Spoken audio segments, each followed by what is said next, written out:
Hello and welcome back to Lorcana Villain. My name is Baker, and today we're going to be taking a look at the top 16 deck lists from the final Disney Lorcana Challenge of the year in Seattle. This event had 1,893 players taking place over the 27th and 28th of October, and yes, this was the final DLC of the year. We had the European Championships in Disneyland Paris to look forward to in December sometime, but the North American Championship isn't until next year, so this was the last large official event for North America. I did manage to catch some of the stream. It was great to watch. I'm so jealous that I couldn't be there, but yeah, really enjoyed getting to watch along. My information today comes from inkdex.com as usual. Thank you to them for being a wonderful source of information. At time of recording, the standings are based on day one Swiss. But thankfully, because they showed the bracket on stream, I was able to go back and piece it together and get the top 16 deck list, which we're going to look at, and then a couple more of the more spicy ones that made day two. Before we jump into the list, we will take a look at the metagame. Again, huge shout out to the North American stream for providing the day one and day two metagame data. And as you can see, no huge surprises. The Ultra Data project that I released a few days ago is fairly similar to this in that Emerald Steel was slightly more represented than Ruby Sapphire, and Emerald Amber Under the Sea was a little bit higher, but other than that, no real shock. Ruby Amethyst just outpacing Amber Steel in terms of representation, and 7% for Amber Amethyst, which I'm going to assume most of those are Hyper Aggro. There's a chance a couple of them are some spicy purple faster brews, but I'm going to assume the majority of them are Hyper Aggro, and 7% is pretty good. More representation than Sapphire Steel, than Amethyst Steel, than Amber Emerald Under the Sea, like even Blur, maybe not Blurple. But I definitely think Blue Steel and Amber Emerald Under the Sea, I would have expected more representation. So a lot of people clearly coming along with the aggro strategy, hoping to run into a lot of those slower decks. And then I look at the day two metagame, 64 players. Sapphire Steel doing really well in terms of their transition from day one to day two. 5 Blue Steel decks making it to day two. The top 4, a mirror image of the representation from day one, so no huge surprises there. Only 1 Amber Emerald deck made it to day 2, and it's not even an Under the Sea variant. It's a Lemon and Lime aggro. We will take a look at that list. 1 Amber Amethyst Hyper Aggro, so 7%, a lot of the day 1 field, only 1 of those decks making it through to day 2. And then 1 Amethyst Steel. I know this is the Sapphire symbol. I have double checked. There was no Blurple in day 2 whatsoever. Let me know if that down below if that's a surprise to you, because like no one's been touting it as like a tier 1 deck or anything, but it's been performing okay across the course of the meta, so I would have expected maybe 1 at least. But yeah, great to have that data shown on stream. I've taken my hoodie off, it's hot. A quick shout out to the channel sponsor, Cardmarket. If you're looking for Lorcana singles at competitive rates, then check out Cardmarket. But let's look at the top 16 deck lists! And starting us off in first place, the champion of the Disney Lorcana Challenge in Seattle, Wonderland! The bearded wizard, the masked sorcerer, my man. I'm so happy for Wonderland taking home the trophy. I was watching most of day 2, or at least from like top 32 onwards. But by the time I got to the final, which was Wonderland versus a SteelSong player, I think it was like 2-3 in the morning, and I'd been staying up because I wanted to finish it, but I ended up falling asleep. And as soon as I woke up, the first thing I did was check Twitter to see if Wonderland did win, and I was so pleased to see they took it home. Really deserving, fellow content creator, a player that I know has been a lot of previous DLCs and has just missed it so many times, has had like really strong performances each and every time. But the other thing that I really like about Wonderland is while like you can tell sometimes from like watching his streams and like tweets he make that he's obviously frustrated at himself. I think he always handles it really gracefully and like with the right air of like, okay, well this sucked and this sucked, but I can learn from this, and hey, we move on to the next one, which I think he's got a really healthy attitude, and I think he's a great representative for a champion in this game. So huge shout out to Wonderland, and yeah, he's playing Green Steel, which I know isn't going to be popular with a lot of people. By the way, I probably shouldn't say this. DLC Twitch chat. You're wild. You're wild. That's it. No more context. Anyway, Emerald Steel once again taking home a dub. The same was true for Las Vegas, courtesy of Zanziad. And we see a list that is nigh on identical. There's 3 muses here. I'm not sure if Zan was on 2 or 3. The big difference here is the 1 copy of Doc, which I know is a card that Wonderland was super interested in since the beginning of set 5. I remember he was one of the early Amethyst Steel aggro builds that was utilising this Doc, and he was enjoying that. I think we highlighted that near the beginning of the season. And even in Emerald Steel, bringing along just this 1 copy. In the mirror, if you can find this one off, then this is potentially going to help you if you get your hand discarded. There's synergy with the muses, with you being able to bounce this back to your hand and reuse it, and you can play out your hand more aggressively and then get a, hopefully empty it and then play Doc for a +2. So it could be a super aggressive card. Everything else here looking pretty standard. We've got that Morph engine for the early Shift Beast, and we can also, of course, shift into Tinkerbell. We've got that Diablo, the 1 copy of Arna, super flexible. The Prince John engine at a 4 count here. The 4 count of Chill, Storm, Strength, only 3 Hypnotize, 3 Bruno, 2 copies of Hidden Cove. We've got the Ursula, 3 copies of Pete. Looks super good. Again, I like this build. It is the build that you're going to see throughout the rest of the format. You'll get some players that will make some count differences here and there. Some players will want the full 4 Hypnotize. Some players I know are happy with just the 3 Prince John. I've seen Muses at a 2 count, Peter at a 4, but these are just player preferences. So this all looks fantastic, and yeah, led Wonderland to a champion feast. I was going to say champion's feast, and then I was like, I don't know if he feasted. I hope you feasted, Wonderland. Nonetheless, huge congratulations to them. Let's look at our other Emerald Steel decks. In top 8, we've got Caesar with a very similar looking list. The big difference in this one, we're not seeing a Doc. Instead, we're seeing 1 copy of that Cunning Cat Lucifer. 5 cost uninkable, 2/2 quest for 2 on play. Your opponent discards 2 cards or 1 action. This is a card that pops up every now and then, normally at a 1 count, because it can just be filthy. Even if you just get the 1 card discard, then that's still a -1 to them. If you've got a Prince John, then you're still drawing a card. If they don't have the action and you make them discard 2, and again, you can set this up in a way where you Ursula first to get rid of any potential songs, hopefully leave them with no actions and then get full benefit. So yeah, I think Lucifer is a perfectly fine choice. Also only on the 3 Hypnotize, and here we are seeing just those 3 Prince Johns, which I've heard a few players say is certainly a temptation. It's really important to find early, again, especially if you've got your, you don't want to see it really if you haven't got your other discard stuff, but there's enough discard going on here that you should have it.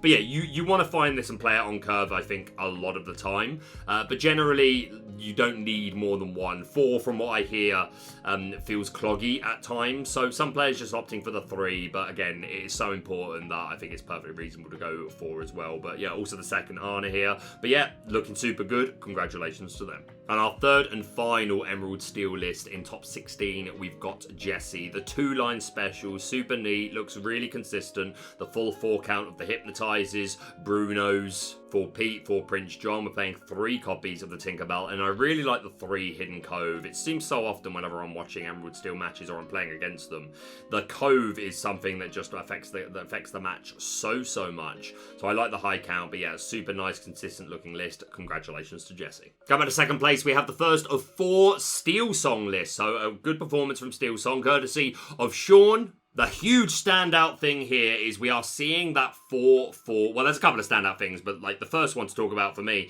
is the 4/4 Queen line not opting to play that Robin Hood. Now, Robin Hood is pretty much always just a staple of SteelSong. And usually if you are seeing queens, which isn't very common these days, it's in addition, just that additional shift line. But with the amount of Singer 5s we've got in here, which we'll get to them in a moment, you don't necessarily need 2 lines. But yeah, opting to go for the queen line instead of the Robin Hood, which of course that who is the fairest ability whenever this character quests, a chosen opposing character gets -4 strength this turn, and chosen character gets +4 strength this turn. So really nice for board control. I think if I would have expected, if you told me that someone playing 4/4 Queen instead of Robin Hood, my first question would be, are they on a World's Greatest Criminal mind count? Which we are not. So yeah, opting to go for the Queen instead, which honestly, I don't hate. The Queen isn't falling to Medusa. You very rarely see smashes, so if you think of it in that respect, where you're expecting to see a lot more Medusas than you are expecting to see things that actions that can one-shot this queen, it does make a degree of sense. And we are seeing 3 copies of that Ursula Vanessa and 2 Baloos and the Lawrences, which I think combo maybe a little bit better with the Who is the Fairest ability of the Queen. But yeah, like we looked at the Ultra data, a lot of SteelSong lists, like I think only 2 not playing Robin Hood at all, and only 1 was playing this Queen line at all. It might have been 2. But yeah, very much not the majority, so super interesting. It'd be great to see if other players go around to this way of thinking. And the other super spicy card to look at is this Gaston Baritone Bully, who is a 3-cost 3/3 quest for 1, Singer 5. I love to see this. Like I've been singing the praise of this Gaston for a while, saying that I think this is slept on, just because the 3 strength keeping you out of Brawl, keeping you out of Natural Sisu, keeping you out of Under the Sea, clearly wasn't as relevant in this event, but still, like I think people were expecting to see a bit more Under the Sea. But most notably, the Brawl really is the big one, being able to offset your ability to sing early. We are a whole new world variant. Ariel, of course, we have, but she can be brawled. So I super like this Gaston as a medical. And Zach Bivens, who didn't make day 2 for the first time ever, got 44 points. Super sorry for Zach. But he was on a SteelSong list. And he was on account of Gaston as well. And I think one of the other SteelSong lists we're going to look at in a minute is also on this Gaston. So I love it as a medical. Also 2 copies of Baloo to be a bodyguard, which can protect your things like Daisy, let you quest a bit more aggressively with things like Cinderella and Smee when you wouldn't normally, because it doesn't provide a favourable trade. Just having the Baloo can help. And again, the 2 lore that it represents is super nice. 2 copies of Naveen. 2 bare necessities here to snipe those non-characters, and then traditional songs. But yes, a super good looking list. Congratulations to Sean. Next up in top 16, we've got Adam Stevens with another 2-line special. Super aggressive looking. We are seeing those 4 copies of Along Came Zeus here, but we're playing 4 Ursula Vanessa, so it makes all the sense. And yeah, 4 copies of the Baritone Bully Gaston to just be another way that we can assure that we've got a singer on board. Running 3 copies of Chen Pao to be a fantastic bodyguard to keep these characters safe. Also 1 copy of Nala, which again, Zach Bivens was on account of Nala. Just this 0-4, like this 4 willpower, we've learned 4 willpower is super hard to deal with. And like every lore count, especially like in the early game, like SteelSong into Ruby Sapphire, you really gotta be quick. No shift line at all, just relying on Ariel and Gaston to be our singers for a whole new world. No Cinderella Stout-Hearted to combo with this Borum Sensation, which normally I don't like, but the way this deck is built to just be far more aggro, then it makes a bit more sense. But yeah, it looks super good. Took them to top 16. Huge congratulations to Adam. Also in top 16, we've got Alex with a pretty cool looking SteelSong list. This looks similar to the one that Bivens was playing with the 2 Nala and the 3 Sven here as well. 4-cost Inkable 3/3 quest for 2, and on play, you can ready a chosen character that can't quest or challenge for the rest of the turn. But sometimes you're just keeping them safe. Your aggressive questers like Piglet, Smee, so maybe he doesn't take a damage, things like that, but also just singing songs. We're not a whole new world variant. We've got no Zeus, we've just got the 4 Strength, 4 Storm. We are playing 2 copies of that Smash, which again, not very common, so things with 3 willpower, Ariel, Goat, Fox, Diablo at Cove, list goes on. This Smash could be super useful. Also 1 copy of Fire the Cannons, hopefully interrupting those shift lines. We've got 4 Doc, like I say, yeah, we're just super aggro. Look at all these cheap characters, the 2 Nala, using this Doc to replenish resources. We've got 1 Hades here as well, which I really like. Recycle the Doc when you need it, the Baloo when you just like a couple of lore from game. Anything. We've got the 4 Beast here, not great against red, but you just ink it against red, or if you're on the play, then you can probably get away with it.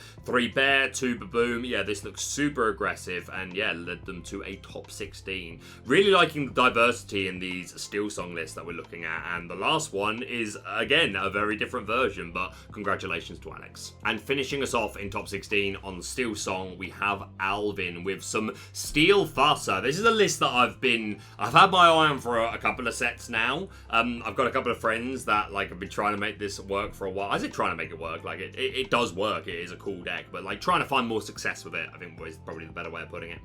And yeah, this is super good. Mufasa, lots of really cool targets. You hit Chempo, Beast, Tinkerbell, Cinderella, Chernabog with this. That's super great. We've got Rapunzel for a draw engine. Doc to be able to play our characters cheaper and enable a turn for Mufasa. We've got 3 copies of Tinkerbell with that built-in to be our guest to help cherry pick the right characters when we need them. Are we looking for Rapunzel for draw? Or are we looking for Mufasa because we want to press the board and not be punished by B-Prep? Do we want to find the Chempo because we just need a big bulky bodyguard? The Cinderella to shift and immediate quest for 3. Like, this is... I'm a big fan of this. 2 strength and 4 storm, so there are odds to like higher odds than most Mufasa decks. Don't play a lot of non-character cards, if any, because you just want to raise those odds that you are at least hitting, even if it's not like, even if you hit Cinderella or Daisy Duck. I mean, could still be good. My point being is, like, you want to hit a character even if it's not one of the big boys and girls.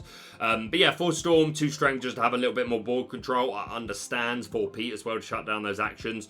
Super tasty looking, really deep run for Alvin, so huge congratulations to them. Going back to top 4, we have the first of 4 Ruby Amethyst lists. My heart, my soul. Huge congratulations to Logan for making top 4. And yeah, not much out of the ordinary here. We're only on 7 1-drops, the 4 Sherna and the 3 Broom, which I think is perfectly fine. And like, I've been tempted to go like just run the 4 Chernabog at points in current set RA, but with these 2 copies of library, it makes all the sense to have a higher count of these. We are running those 4 Flynn, traditional bounce package with just 2 crab. We're not playing the big Sisu, but of course the 3-cost Sisu still so well statted, great for Flynn Sisu castle curves or just Flynn Sisu curves. We're on the 4 B prep, 4 brawl, a 2/2 of ladies, 2 copies of Elsa the 5th Spirit, only 3 Mauis is probably fine, even though like whenever I run anything less than 4 Maui, it is always the card that I miss that costs me game because I can't answer something immediately. But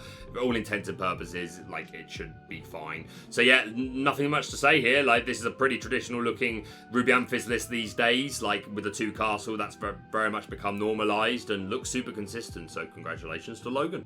Next up, we've got Michael Majors in top 4, who I hadn't heard the name before, but from watching the stream, I received the information that there are an OG Magic the Gathering dev. And yeah, obviously can't compete in Magic the Gathering tournaments due to like their position. So super cool to see them come over to Lorcana. And yeah, Michael, if I'm sure you're not, but if you are, for whatever reason, if you are watching, or anyone's watching that knows Michael, I would love a chat with him about his thoughts on Lorcana, but like coming from someone who I have no knowledge of his previous, like, I now know he used to do Magic, but I'm not a Magic player, so I'm not like going to be biased towards that sort of information or anything. But yeah, I'd be super interested to hear from Michael and like how he's enjoying Lorcana. But yeah, super nice looking list. 3 copies of those Finders Keepers that I was very much advocating for as one of my sleeper picks for the weekend. And yeah, it does seem that a lot of players had decided to pick this up.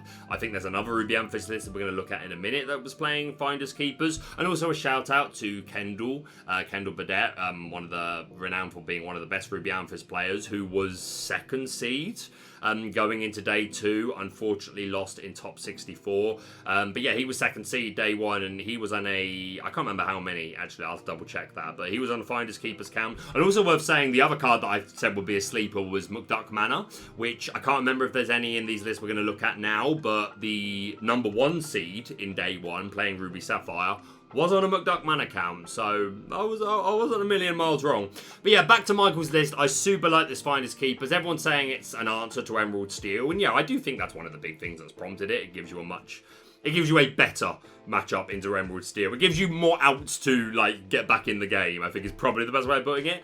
But against anything, this can be super good. Turn 5 Ruby Amethyst, a lot of the time, is a response turn. Don't get me wrong, there are other things you can do. You can quest or challenge, and then you can play the snake for 2, and then you could play a Sisu or a Friends or a Brawl. Like, you know, there are other things you can do. But as well, like, if you don't need to Maui or Elsa, like, just turn 5 Finders Keepers, I think, can be perfectly acceptable a lot of the time, or of course just later, and it's a good top deck. So yeah, I'm big on the Finders Keepers. We're playing the 1 library 4 castle with 4 Chernabog and 2 Broom, but we are on 2 copies of Kuzco as well, so another cheap character that we can cheaply play the Kuzco, move into the library, and then get benefit. And of course, Kuzco draws a card as is. So a Kuzco banished at the library is drawing 2. Only 2 copies of Flynn Rider. And there's another list that I think is on just 1, which I get the thought trail. Like, it's not that it can never go off late game. It absolutely can. But in my experience, most of the time, you get Flynn gain on curve, and later on in the game, it's just ink. Like, it's the one you play on turn 2, which is the most significant of the game. Having less, obviously, in the deck means you've got less odds of, like, finding that in your opening hand, and, like, in matchups, blue-steel or red-blue, where it is favourable for you to take that line. If you don't see it, that's going to suck, but overall, I do get it, and you know, the rest of your deck, you've now got other slots for other things. So I do understand the thought trail behind the smaller Flynn count. Traditional bounce package, but only 3 copies of Goat, which I know will be controversial to some, but at least it's not a Wafu Tapu 0, although, you know, he top 16 to 700 plus tournament with no Goat, so listen to the data. 1 copy of that Elsa 5th Spirit, 4 Brawls, 2 of Ladies. Yeah, everything else looking pretty standard here. Just obviously, like, Kuzco, I think was well represented in this event, but I think has been a bit slept on in general amongst Ruby Amethyst players. And then, like, Finders Keepers obviously being the new spice. But yeah, big fan of this list. Huge congratulations to Michael. There is another Ruby Amethyst in top 8, but I'm going to look at this one first. In top 16, we've got Jose. Again, also rocking the Finders Keepers. 2 copies here. 4/2 1-drop, so that's becoming more popular among the best performing players. The lower count of 1-drops, either 6 or 7. We're just wanting to make room for other things, which makes all the sense. No libraries here.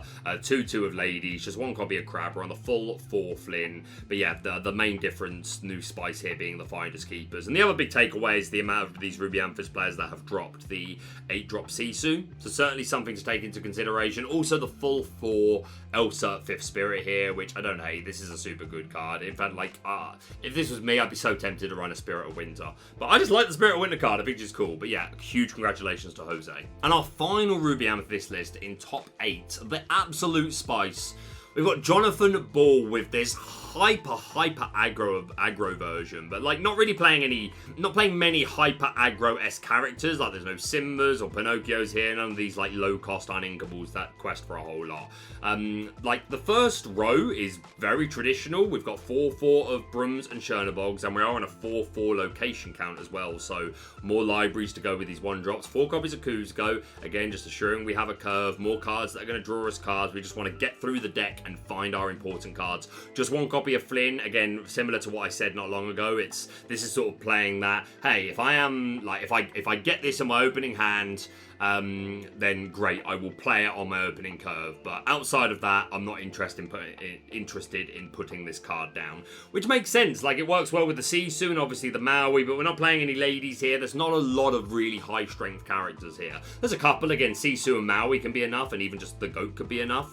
But I do get the Thought Trail. We're on 2 copies of Crab, but 2 copies of that Peter Pan Shadow Finder, who's just a great response card to Diablo, as long as it's not at Cove. But yeah, not many people are playing these days, so not everyone's going to play around that, so that in itself can be enough a lot of the time. 4 Sisu, super aggressive, well statted, can contest the board. 4 Goats, and then our second line is mostly very untraditional. The normal stuff, we got 4 Brawl, we got 4 B Prep, and running just 2 copies of Maui. But then we got 4 copies of the Super Goof, which occasionally comes up as like a 1 or a 2 of in Ruby Amethyst, just because again, people don't play around it, and it can just be that extra bit of reach you need, especially in the early game if you're taking out like T-Pose against Ruby Sapphire and stuff. Like this reach is great. But 4 copies here, 2 copies of the Prince Eric, Expert Helmsman, 4 cost uninkable, 2/2 quest for 2, and Surprise Maneuver. When this character is banished, you may banish chosen character. A super strong card, pops up every now and again in meta play, and usually in like Mufasa lists, but I super like it. Great insulation against things like Tremaine, especially if you've got like an extra character that you want to protect, and you can remove this and get rid of whatever they've put down. Questing for 2 is obviously like the big part of why he makes it here, really, because we just are an aggro deck, and if they just ignore this Eric, he's going to keep questing for 2, and if they do challenge it, then hopefully you're getting like a favourable trade-off with that. You might even be trading and then taking something else out. So I super like it. 4 copies of Gathering Knowledge and Wisdom, which I would worry that would just feel clunky. I get the reason for the inclusion. And I dare say the deck doesn't work as well without it. I don't know. Again, Jonathan Ball, if you're watching, I'd love to know what your final thoughts on this deck and if you'd make any changes going forward. But yeah, super aggressive. Also 3 copies of Pirate's Life for me. Again, we're just an aggro deck. We're playing Goofies. We're questing big with Sisu's and Prince Eric. Maybe we're getting a Flynn proc.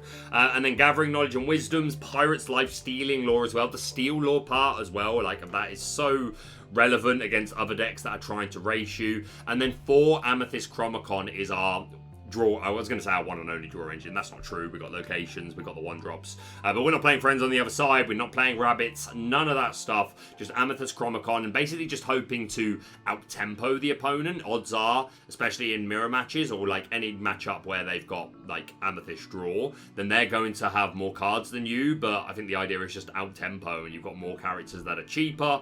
And again, you want to be playing these Gathering Knowledge and Wisdoms and still having things to put down so you can test the board, whether that's Maui, whether that's Super Goof to get you that last 2 lore.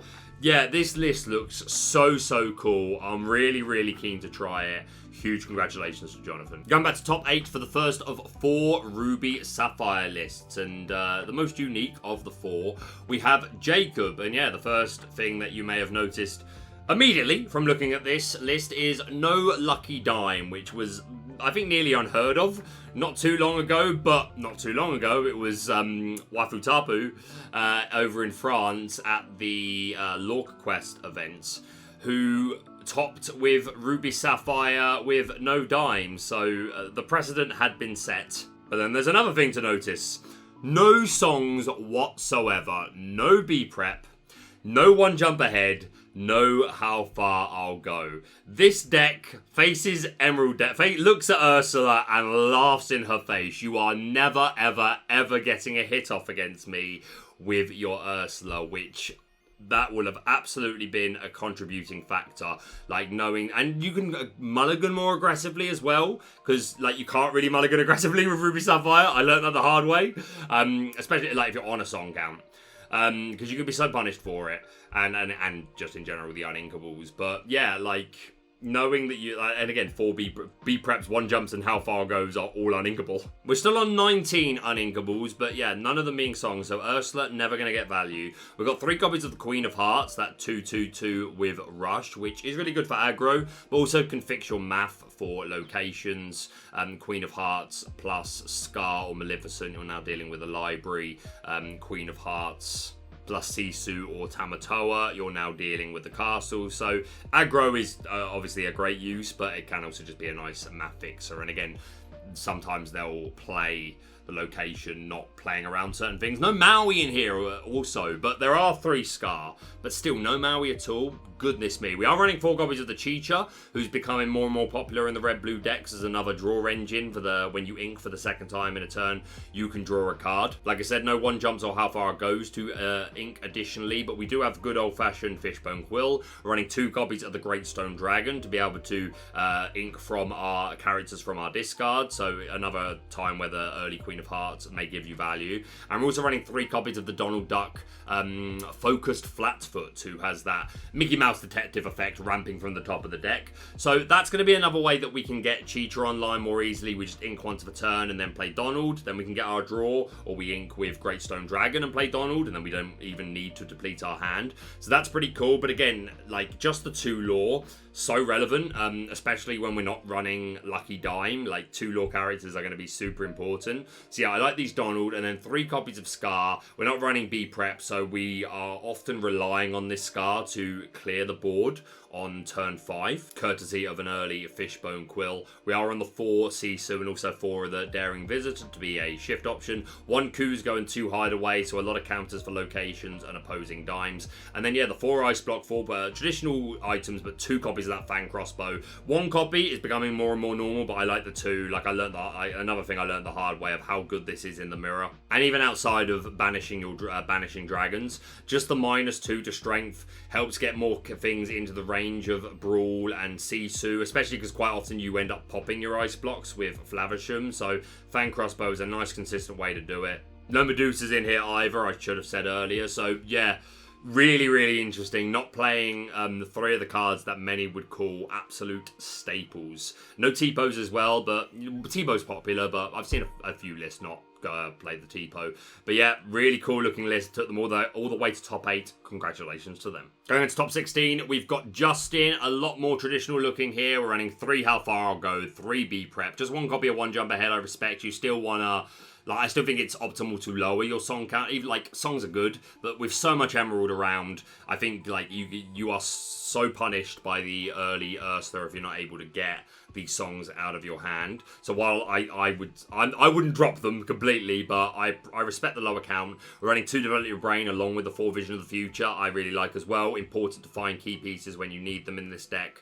2 Ice Block, 2 Dime, 2 Dragon, 4 Quill, 4 Pork, just 3 Maleficent. We're on a 2 count of Sisu, none of the babies at all, but we are on 4 Chicha, 4 copies of Tipo, 3 Grandma Tala, just 1 Hideaway to get rid of those locations and opposing dimes. Looks super good. Congratulations to Justin. Also in top 16, we've got Lucas Valhammer. The Hammer! Lucas, I love it. Really like the 3 copies of Pegasus here. The 2 cost 3/1 with Evasive. Good for taking out Diablos, even if they're at the Cove. And a nice response play to Flynn Rider to hopefully not trigger him early. So I like that. 4 Tala, 4 Tipo. Seeing 1 copy of the Scar, 3 B Prep, 3 Ice Block, 2 Dime. We've got 2 How Far I'll Go and 2 1 Jump Ahead. 2 Develop Your Brain once again to accompany those visions of the future. 1 Hideaway and 1 Kuzco for the items and locations.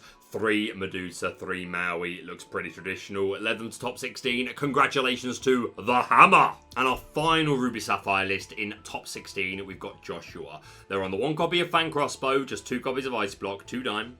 They're on the 4 Develop Your Brain, 4 Vision, so lots of cards to help us find key pieces. We're on a 3 Chicha engine, so Chicha, again, very popular among Ruby Sapphire players at this event. 3 Medusa, 1 Scar, just 2 B Prep.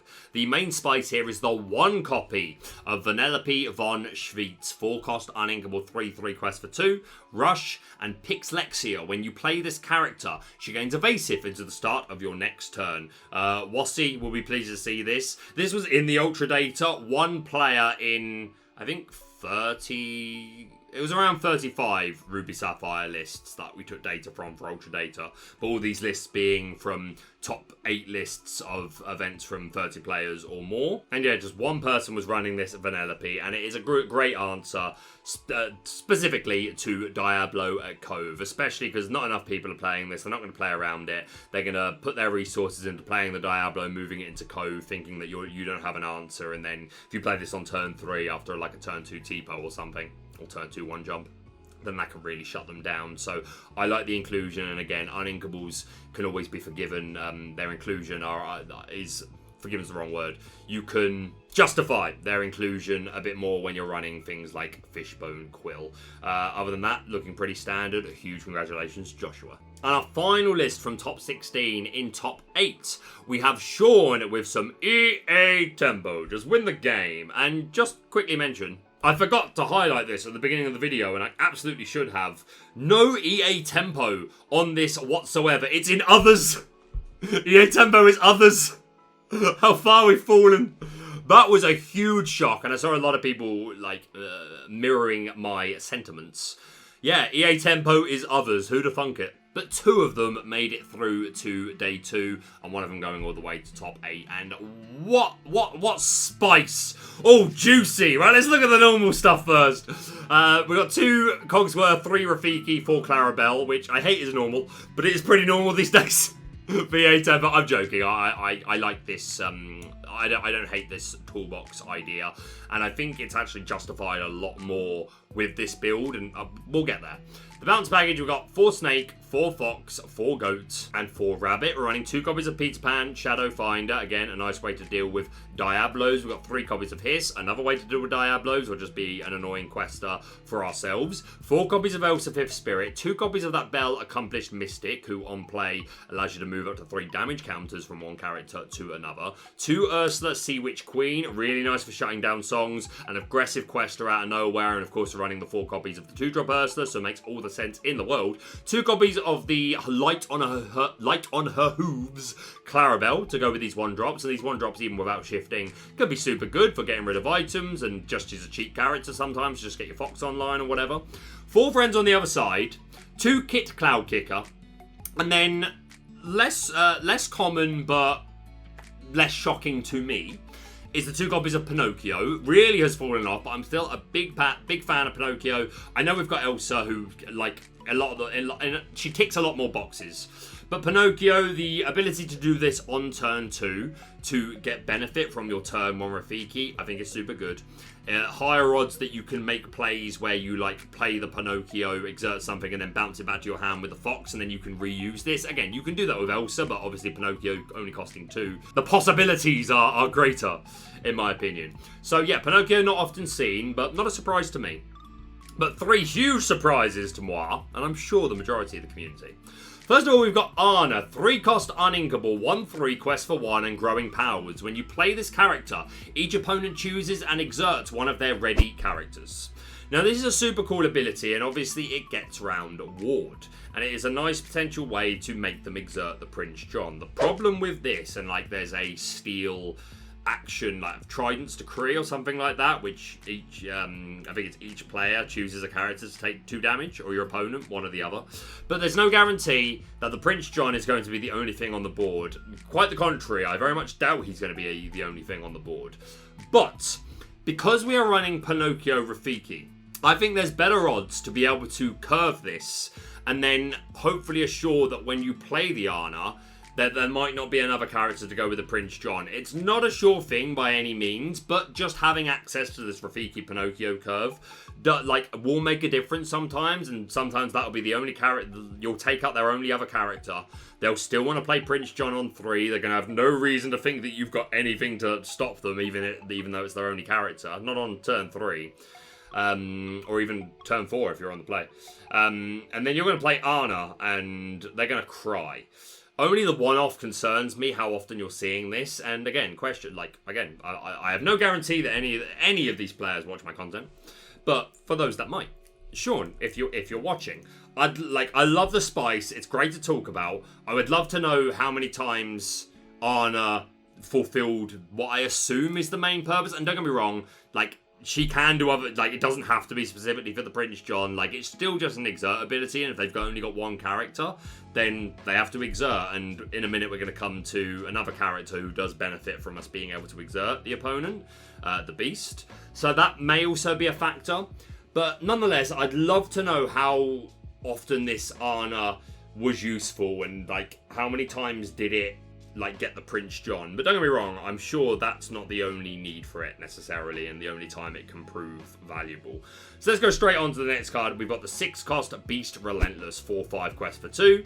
Whenever an opposing character is damaged, you may ready this character, and he doesn't say that he can't quest again for the rest of the turn. So this came up a while back, not long after his release, paired alongside Steel traditionally, and things like Sheriff of Nottingham, and then Steel just innately has so much ping. As long as your opponent's got a nice board of characters and you can have this beast survive a turn so that he is dry ink, then yeah, quest, damage something, ready, quest, damage something, ready, quest, and it can win you the game in 1 turn. It was never particularly consistent, which is why you don't see him anymore. But we're also playing 3 copies, and I could have guessed all day, and I don't think it would have taken me a long time. We got 3 copies of Mystical Rose, 2-cost inkable item, and Dispel the Entanglement. Banish this item. Chosen character named Beast gets +2 lore this turn. If you have a character named Belle in play, move up to 3 damage counters from chosen character to chosen opposing character.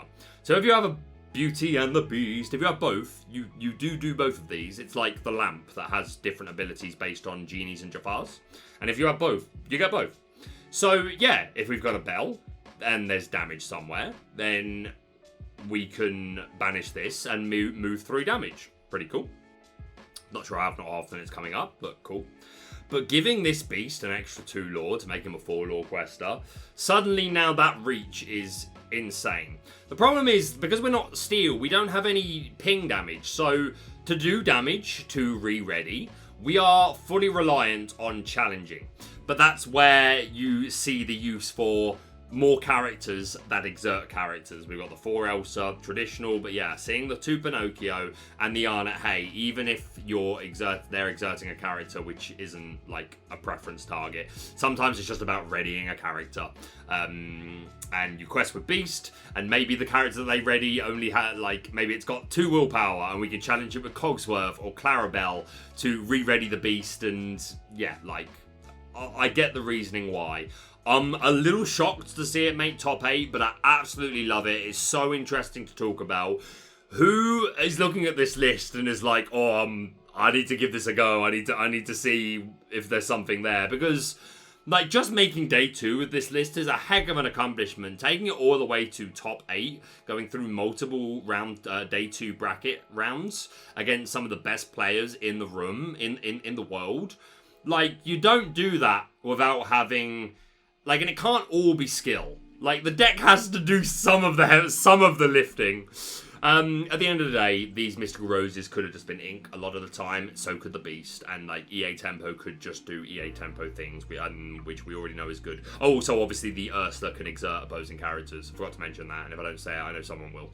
But yeah, super spicy. Huge congratulations to Sean. And just to finish us off, I'm not going to look at them for too long because this video's been going nearly an hour, but there's a couple of very spicy day 2 lists that I want to look at. First of all, Homero making day 2 with Amethyst Steel, 2 Gathering Knowledge and Wisdom, Library the location of choice. We've got 2 copies of The Pass is on a Roll, which obviously was my reveal card, so, well, I said, that's not obvious. Obviously, I'm a fan of, because it was my reveal card. There we go. 3 copies of that Smash, which we've already mentioned the uses for. 3 copies of the Mickey Mouse Food Fight Defender to be another early character, another 1-drop that we can put down with just pure aggro. 4 copies of Doc to refuel our hand. Befuddles of Fire the Cannons looks super annoying. Congratulations to them. Also making day 2 was Chris Becker. This was our Amber Amethyst Hyper Aggro deck. 4 Amethyst Chromacon to be our draw engine, but we're also running 4 copies of Friends. 4 Gathering Knowledge and Wisdom for the acceleration. 4 all the aggro. Maleficent, Lilo, Pinocchio, Daisy. We've got Baloo for bodyguard and lore. We've got Donald Duck for bodyguard and +1 lore. Also running 4 copies of Maleficent, who's a 2-cost inkable 2/2 quest for 2. Just more aggro. 4 copies of Wendy Darling. Like, tons of really vanilla characters, but just all the aggro. I would love to know the bracket for this player. I'd love to know what they were up against all on day 1. But nonetheless, this looks disgusting, and yeah, it will win the game if you are not prepared for aggro, or if you play incorrectly against it. So yeah, huge congratulations to Chris. Next, our one and only Amber Emerald deck, and yeah, not an Under the Sea variant. This is much more what I think of this more as Lemon and Lime. Lemon and Lime is the aggro version because it'd be sour. But yeah, we're on a lot of those aggro characters. Just 1 Lilo, but 4 Daisy. We're on a 4/3 Queen line to have a little bit more board control. 4 Pegasus, 4 Cursed Merfolk, 2 Clarabelle, and 4 of the Floodborn to shift onto. Also 1 copy of Simba to be a bodyguard. 1 Tinkerbell with evasive, and again she gives evasive, so it can be a nice response to opposing evasive like Diablo. 3 Kit, 2 Sven to control the board and keep our characters safe. And then we've got a high end as well, 4 copies of the Floodborn Pegasus, which shifting gives you blanket evasive, which can be big. 4 Clarabelle I've said, and then 2 Chernobog, which makes a lot of sense when we should be going through a lot of characters very quickly. Also 4 copies of the 3-cost Clarabelle. There we go. So yeah, 6 Clarabelles overall, so high odds to be able to get this online. Yeah, again, slightly surprised I'm not seeing Under the Sea variant make day 2. But yeah, Lemon and Lime, aggro go brr. So well done to Gabrielle. The final list to take a look at. Absolutely my favourite deck list that I got to see these 2 days, and I'm pretty sure I watched a match this person on stream. Again, it was super late. But yeah, look at this location aggro. We've got 4 copies of Pride Lands, 4 Seven Dwarfs Mines, 4 Nottingham, 4 Underworld, 4 Pride Lands, Pride Rock, 4 Bayou, 4 Neverland. So Neverland and Nottingham are just vanillas. You get 1 lore, 1 to 1 cost with 4 willpower, 1 to 2 cost with 6 willpower. The Bayou, 1 cost, 1 lore gain, only 3 willpower, but if you have a character there that quests, you can draw a card and discard a card. 4 copies of the Pride lands, 2 cost uninkable, 2 to move their 7 willpower, 1 passive lore gain, but characters there get +2 willpower, and also if you've got a prince there, then you can pay less to play characters, but we have no princes. But the first part can absolutely be online. 7 Dwarves Mine, the first time you move a character there, you can do 1 damage to an opposing character, but if it's a knight character that you move, you can do 2 damage instead, and also 1 passive lore. And Jungle Pride lands, if you have 3 or more characters at this location, you can banish this location to play a character from your discard for free. So taking advantage of the fact that so much of our meta is built around character removal, Be Prepared, Under the Sea, Big Sisu, and even just like the single target things like Medusa and Tremaine. Along came Zeus. Just the majority of our removal is aimed towards characters. So there's far less for locations. Obviously, the other side of that is that locations don't have a strength. So if they are just challenged, you're not putting any damage on the opposing characters, and you could just lose card tempo. But if you're just able to overwhelm your opponent with more big locations and lore than they can adequately deal with, and of course if they're challenging these locations, they're not questing themselves, and you're drawing more cards, you're inking up, and you're hopefully playing out your hand and building to things like dock to like be able to refresh. So this looks so aggressive. Like when locations first came along, I built a red-blue location deck, which was like similar sort of Fortran. I think it was just playing 4 Flavisham, 4 Maui, and like 1 other character was a 4 of, but other than that it was just locations. And yeah, similar theory here, but a lot more lower to the ground. And yeah, some interesting characters to go with them. We've got Fix It Felix Jr., 2 cost inkable, 1/3 quest for 1. On play, if you've got a location in play, draw a card, and of course we've got 1-drop locations, 8 of them, so being able to curve this sounds pretty reasonable. And we're running 4 copies of the Fix It Felix Jr. Nice Land Steward, 5 cost inkable, 4/5, shift 3, 1 lore, but your locations get +2 willpower, making all these locations so much more difficult to deal with. If you get multiple Fix It Felix Jr. Floodborns, and that's even more willpower, this is madness. And we get to play 4 copies of John Silver, Greedy Treasure Seeker, 3 cost inkable, 3/3 quest for 1. For each location you have in play, this character gains resist 1 and gets +1 lore. We cry if he's Medusa'd, but outside of that, if we've got 3, 4, 5 locations down there, this is madness. And then we've got 2 Smee, control the board, he's an aggressive quester. 4 copies of Captain Hook, also as a way just to help us have a bit of board control, and again, Captain synergy with Mr. Smee, and 4 copies of Daisy Duck, and 4 fire cannons for a bit more board control. Absolutely my favourite list of the weekend. I cannot wait to try this out. A huge congratulations to them. And that is it for the top 16 deck list from DLC Seattle. Again, it was great to be able to watch the event. I'm so jealous. I so want to go, but I'm hoping that I'll get to go to Worlds. So that's what we're saving for. And if I am able to go, I'm just so looking forward to meeting so many of the North American player base that I've gotten to know. And yeah, I'm very excited for the future of Lorcana. But yeah, I want to wrap it up there. Just a quick shout out to Ravensburger, who I want to thank for giving me, sending me the new starter decks for set 6 nice and early. I'm not going to do just opening. I'm not going to do content just opening them. I've got plans for in about a week to go and actually play with them. I'm going to record the gameplay of one versus the other. I think that's a far more interesting way to show off the starter deck. So, yeah, just wanted to mention that, but give a thank you to Ravensburger. And yes, before the end of the week, F for lumps and woozles. But we're going to leave it there. Thank you so much for watching. If you're brand new to the channel, please subscribe for all things Lorcana. Hit that like button to show support, and we'll see you soon.